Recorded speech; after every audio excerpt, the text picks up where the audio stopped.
Bonjour à tous, donc aujourd'hui j'ai décidé de faire ma deuxième vidéo sur le thème de la PMA, procréation médicalement assistée pour ceux qui ne connaissent pas. Comme vous pouvez le voir, je suis à l'aise, je me suis mise à l'aise en pyjama pour parler de ça. Bon, j'ai besoin d'être à l'aise. Alors, je vous avais laissé, j'en étais que j'allais faire ma ponction. Donc, je suis donc le matin, j'avais décidé, donc moi j'avais le choix de faire anesthésie locale ou générale. Et en fait, bon, aux échographies, aux échographies, dès que j'allais, oui, dès que je faisais des échographies avec la gynéco, j'avais souvent mal et donc elle m'avait dit, peut-être comme en plus vous êtes jeune, il faudrait faire une anesthésie générale lors de la ponction. Et moi, j'avais choisi locale parce que l'anesthésie générale, c'est ma phobie. J'ai vraiment, vraiment, vraiment peur. J'avais vraiment peur.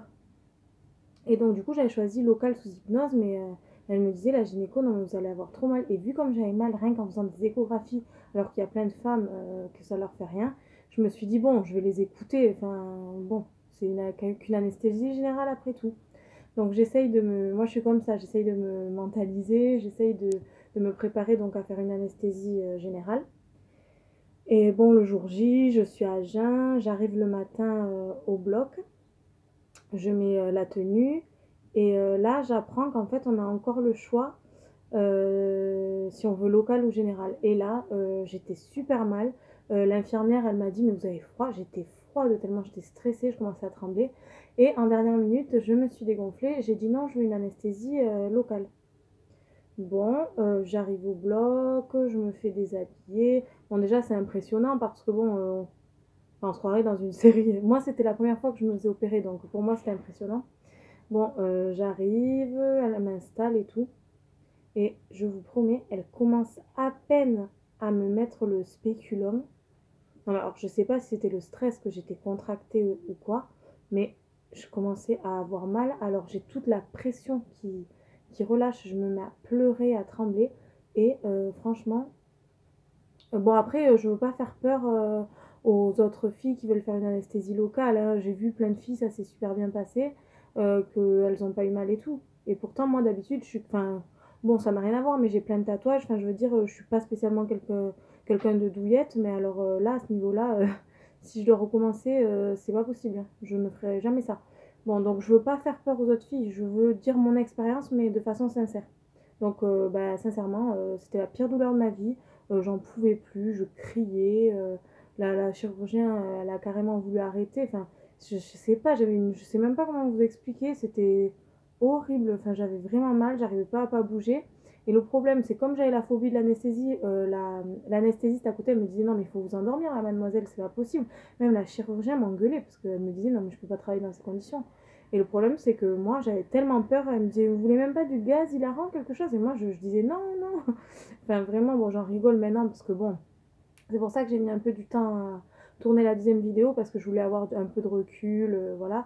Donc là, ça va mieux. Mais sur le coup, je voulais partir. J'avais envie de tout arracher, de partir en courant, quoi. Heureusement que je me disais dans ma tête, bon, mon mari a fait une biopsie testiculaire, bon, voilà quoi. On va essayer de se calmer, mais vraiment, c'était horrible, quoi. Je pleurais comme une petite fille. Et donc, je criais et tout. Bon, bref. Donc, bon, je sors, je me dis, bon, au moins, j'ai fait ça pour quelque chose. Enfin, j'espère. Et bon, je retourne dans ma chambre et j'appréhendais un peu d'aller faire pipi. Et bon, je me dis, bon, j'y vais. Et là, je vois du sang. Mais pas mal quand même. Et je demande aux autres femmes, elles me disent, ah non, non, non, on n'a pas eu de sang. Et je demande à l'infirmière qui me dit, bah oui, oui, vous venez de vous faire opérer, c'est normal qu'il y ait du sang. Bon, je fais pas plus attention, je retourne faire pipi, encore du sang. Elle me dit peut-être si vous avez comment mais combien vous avez de sang? Et je lui décris, elle me dit ah mais quand même faudrait peut-être rester et tout. Et moi, comme il me tardait qu'une chose, c'était de rentrer chez moi, j'ai minimisé. Bon, et là, juste avant de partir, coup de massue, en fait, il faut savoir que moi, j'ai pas de problème de santé. Donc, je m'attendais, c'était prévu que j'ai eu 18 à peu près ovocytes. Et là, j'arrive et la médecin, enfin non, l'infirmière me dit que j'ai 3 ovocytes. Donc bon, pour celles qui font ça, qui font ce parcours, elles savent que 3 ovocytes, franchement, bon, après, je sais, je suis consciente qu'il y a des femmes, même si elles auraient 3 ovocytes, elles seraient super contentes, c'est déjà génial et tout. Mais moi, en fait, comme j'ai pas de problème de santé et tout, et qu'on m'avait dit 18, et que bah, je suis jeune et tout, enfin, sur le coup, j'étais triste, quoi. Je me suis dit toute cette souffrance pour ça. Bon, j'étais un peu pessimiste, voilà. Et donc, je rentre chez moi, j'avais mal, mais bon, je me suis dit, c'est normal, je viens de me faire opérer. Et là, donc, je me suis fait opérer le matin, vers, je sais plus, franchement, je sais plus les heures, j'étais tellement choquée. Bon, on va dire 10 heures. Et je suis sortie, ça devait être 13 heures, quoi. Comme j'avais pas fait une anesthésie générale. Et les filles à côté de moi avaient fait une anesthésie générale et elles étaient en pleine forme et elles avaient pas eu du tout mal. Bon, bref. J'arrive chez moi, donc il faut savoir que je suis quand même à 1 heure de route du centre de PMA. Donc j'arrive, et plus la journée avançait, plus je trouvais que j'avais du sang, du sang. Et je le dis à mon compagnon, bon lui il s'y connaît pas trop, il me dit mais ça va, tu veux qu'on aille aux urgences et tout. Je lui dis bon attends, il y a un numéro à appeler, parce qu'en plus c'était la veille du week-end, il y a un numéro à appeler en cas d'urgence, je vais appeler, voir au moins ce qu'ils en pensent, si ça se trouve c'est normal, hein, je viens de me faire opérer, que j'ai un peu de sang, bon. Et je décris, je dis que j'ai de plus en plus de sang, elle me dit non mais c'est normal, vous inquiétez pas, bon ok. 5 minutes après, et j'avais mal, j'avais très mal. Et je vais aux toilettes, et là je me mets à hurler, et je pissais le sang. Et là j'appelle mon mari, et il arrive, il me regarde, il, le pauvre, il se met à paniquer, il a appelé les pompiers sont venus me chercher. Donc là, moi, dès que j'allais aux toilettes, je me demandais qu'est-ce qui m'arrivait, je pissais le sang. Bon, en fait, plus de peur que de mal. J'ai été aux urgences, en fait, j'ai fait une petite hémorragie. Enfin, bon, je fais une hémorragie, mais bon, j'ai évité toutes les prises en charge. Je sais pas trop ce qu'ils m'ont fait parce que j'étais dans un état que, en gros, bon, ils ont dû, je sais pas comment on dit, on va dire boucher, cauteriser, bon, boucher l'hémorragie. Et voilà, plus de peur que de mal. J'ai pas eu de séquelles, rien, tout va bien. Mais bon, c'est impressionnant quand même. Et en plus, enfin voilà, c'est impressionnant. Et en plus, je sais pas si vous vous rappelez, j'avais dit vendredi 13, je suis pas superstitieuse, mais bon, je me fais ponctionner vendredi 13, qu'est-ce qui m'arrive? Qu'est-ce qui va m'arriver? Je pensais pas si bien dire.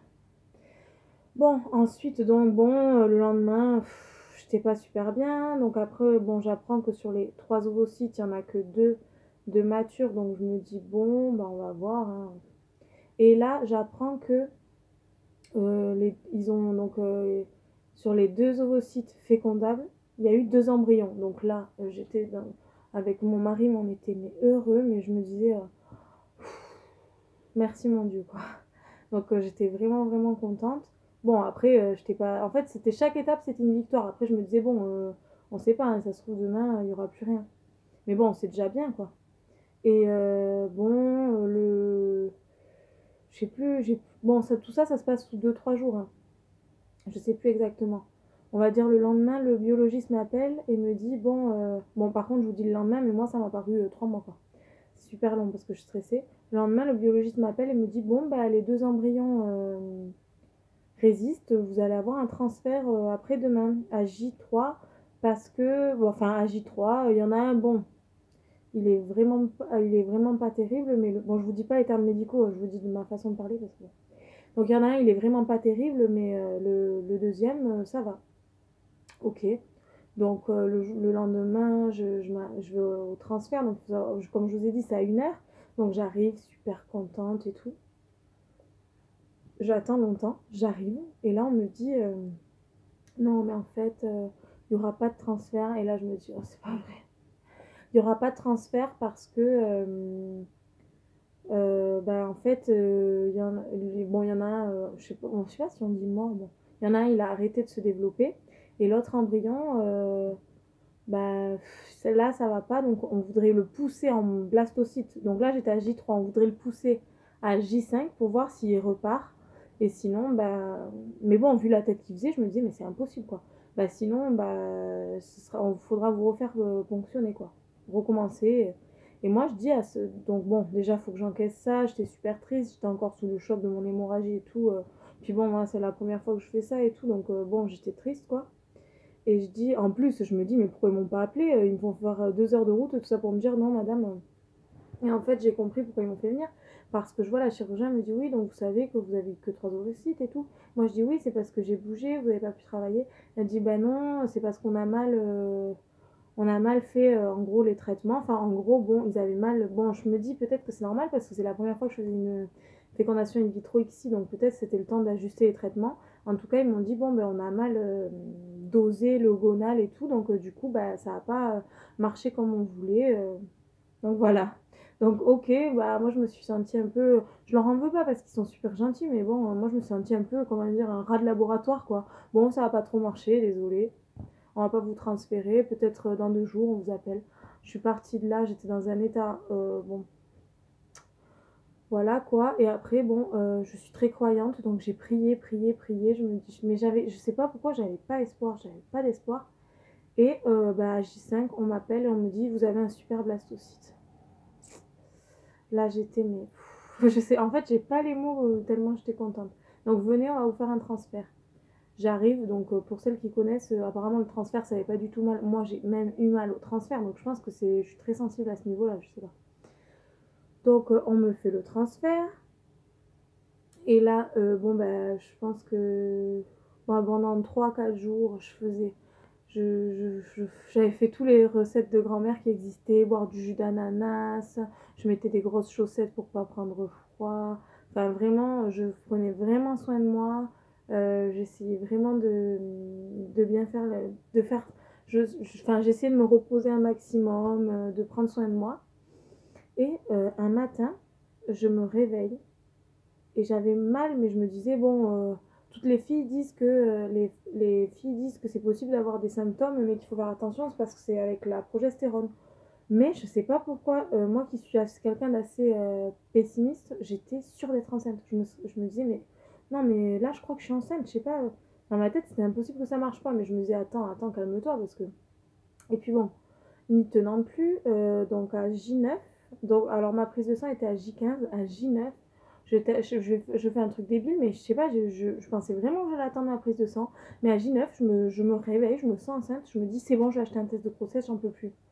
Et comme la pharmacie est à côté, donc j'ai pas eu le temps de me raisonner, j'y vais, je fais le test de grossesse, je vois enfin ça pouvait pas être bien clair, soit oui, soit non, non, une légère barre, bah, enfin la barre et une deuxième légère barre. Donc je regarde, ça dit oui, que c'est qu'on est enceinte. Et en même temps, je me dis c'est trop tôt. Mais en même temps, normalement, euh, les restes de médicaments, déclenchement qui pourraient faire que ce soit positif, ils sont, j'espère que je suis claire parce que c'est un peu, ils s'évacuent à 10 jours du corps, hors du corps, mais moi ça fait 11 jours. Donc quand même, j'ai un espoir. Je me dis, bon, je vais faire une prise de sang, même si c'est trop tôt. On verra bien le taux. Et puis même si c'est un petit reste, je verrai selon le taux. Je sais pas, j'ai voulu faire ça. Et je sais pas, j'étais positive. Je me disais, non, mais je crois que je suis enceinte. Et donc je fais ma prise de sang. Et mon taux, il était... le lendemain, j'apprends que mon taux est à 10,6. Donc c'est très bas. Mais en même temps, si j'étais enceinte, ça va être très bas vu que c'était super tôt pour savoir. Et je me dis, mais est-ce que ça peut être un reste résiduel? Mais en même temps, dans le Vidal, c'est écrit que normalement, il n'y en a plus dans mon corps. J'appelle la PMA, bon, bien sûr, je me fais engueuler. Hein. Ah, mais pourquoi vous avez fait ça? Bah, enfin, il y en a qui sont très sympas, mais il y en a d'autres. Enfin, je m'attendais pas à félicitations, c'est super. Enfin, c'est normal qu'elle soit précautionneuse, mais je me suis dit quand même, je sais pas, c'est mieux ça plutôt que j'ai un taux à zéro. Enfin, je sais pas, bon, je me suis fait engueuler. Je m'en fous, moi j'étais contente, mais je me méfiais. Mais je comprends pourquoi il faut pas faire l'avance, parce que du coup, le lendemain, je stresse encore plus. Et du coup, elles m'ont dit, bon, mais maintenant que vous allez commencer, il faut faire toutes les 48 heures pour voir si le taux HCG, bon, le taux de l'hormone de grossesse augmente. 48 heures après, je fais et ça avait triplé. Donc là, j'étais trop heureuse. Je me suis dit, merci mon Dieu, on a un embryon qui tient, on a et on a une grossesse la première fois. Donc bon, j'ai attendu un peu parce que j'avais peur, franchement. Mais je me dis, bon, de toute façon, j'en ai parlé. Donc voilà, là, je suis à 3000 environ mon taux. J'ai ma première échographie pour voir si le cœur bat bien, si tout va bien, le 24 novembre. Donc j'ai hâte. Et donc là, je continue à prendre bien soin de moi, à faire bien attention, de me reposer, à faire attention à ce que je mange, avec quoi je me lave. Bon bref, peut-être j'en fais trop, mais bon, je préfère ça. Après, niveau symptômes, bon là j'en suis donc à 3 semaines. Niveau symptômes, alors je sais pas si c'est parce que je sais que je suis enceinte de manière précoce, mais moi j'ai déjà des symptômes. Par exemple, bon après je prends la progestérone, donc bon, c'est un peu trompeur, mais j'ai mal au sein, ça tiraille dans mon ventre, j'ai quelques nausées, donc voilà. Donc bon, je suis bien consciente que 3 semaines de grossesse c'est très fragile, qu'il faut que je fasse attention, qu'on ne sait jamais.